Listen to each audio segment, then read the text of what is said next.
there is a notion about the social order that might be of particular interest these days, and that is a notion that's called the threefolding of the social organism, or of the body social. And it's really quite simple, and really any social organism and a social body does have these three aspects, just like any human body or any animated body at all has these three aspects. In the human organism, it's simple as head, trunk, limbs, where the head corresponds in the social organism to cultural life, intellectual life, academic life, inventions, stuff like that. And the trunk, especially the heart-lung system, the rhythmical system, where you have these 4 heartbeats for every lung beat, so to speak, so that pulse and breath are harmonizing body and feelings. We get nervous, we breathe faster. Relax, we breathe slower. We're relieved, we sigh. We're surprised, we, stuff like that. That heart-lung relationship and rhythms correspond to political life, justice, anything pertaining to right and wrong, crime and punishment, benefits, and so forth. And limbs, including the regenerative part of the trunk, sexual organs, they correspond to generation, to generate, to any society's function of generating, like production, business, but the actual transaction is more in the sphere of the lung-heart relationship, of course, but the production of things like the making of bicycles and brooms, etc., correspond to the limbs and the genitals. So any body social does have these three, although since every people has a different sentiment or different mentality than other peoples or cultures, so any body social will have different proportions between cultural, political, and productive life. Goes without saying.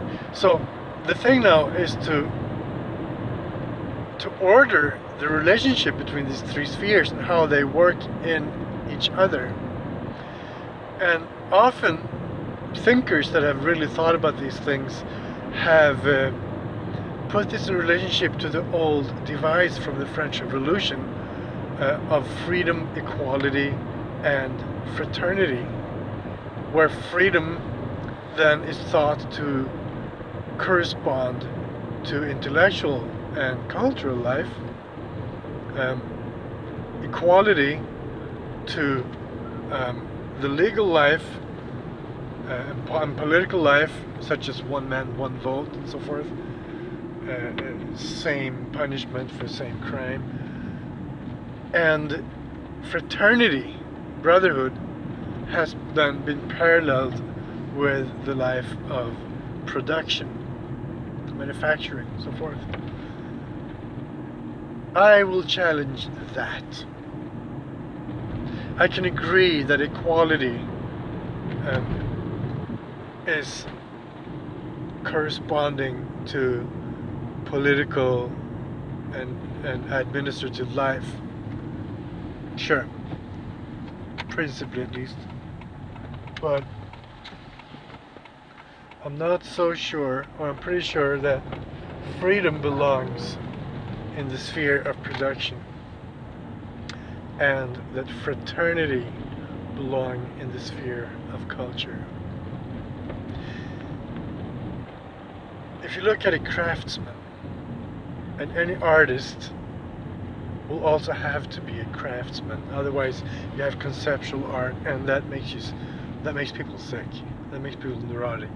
So, true art is guided by the principle of beauty, and is founded on the principle of craft, of knowledge, of knowing, of know-how, phronesis, of like a crafts type knowing in your hands how things are to be done. And you cannot learn that unless you have a master, unless you submit to a discipline, unless you become a disciple of that particular craft that you're interested in, be that glass blowing, painting, architecture, sculpture, anything. The core cultural activities, they presume tradition, they presume a hierarchical relationship between master and pupil. That's part of the beauty of it. When a master refers to his master, most masters are dead, so the natural thing in cultural life is to have a relationship to the dead, and then to be inspired. So the whole phenomenon of inspiration would grow extinct if we didn't cultivate our relationship to the dead, and in particular past masters. And that goes for filmmaking, for being an author, anything really, anything pertaining to cultural life has to do with having an inspired connection to the masters that have gone before us. That's why I'm saying fraternity, brotherhood, is the principle of culture. The thing with brothers, with siblings, is that no brothers are the same age. You're either someone's big brother or someone's little brother. You're either someone's big sister or someone's little sister. There's no such thing as equality in brotherhood. Brotherhood is hierarchical. There are masters and students. There are elders and greenies. And that's just the way it should be. Because an ardent student will, with catharsis and time and perseverance, become a master who in turn has something to teach. That is the principle of cultural life. If you let go of that principle, if you leave that principle, for instance, by thinking that freedom is the guiding star of cultural life, you will have deplorable phenomena such as concept art, such as my personality is art, or just expressing what I'm feeling like is art, and that makes us sick. We need it builds in lies into our souls. We start lying to ourselves about what is, and then we grow anxious. We get anxiety and sleeplessness, and we get dependent on drugs and alcohol and pills and tobacco, or uncommitted sex, or whatever, things that distract us from what's real, from what is. And that all is the result of the idea of freedom in cultural life. It's a bullshit thought.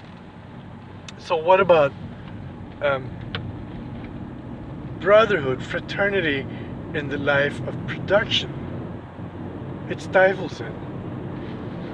In production, we need entrepreneurs, people that really feel like they're doing their own thing, and that in freedom seeks the relationship to others. Such as, I make nuts. Is there anyone around here who makes bolts? Oh, you make nuts too? Huh, I'll make another nut that's better. So may the best nut win. That's the idea of economic freedom, a freedom in the life of production.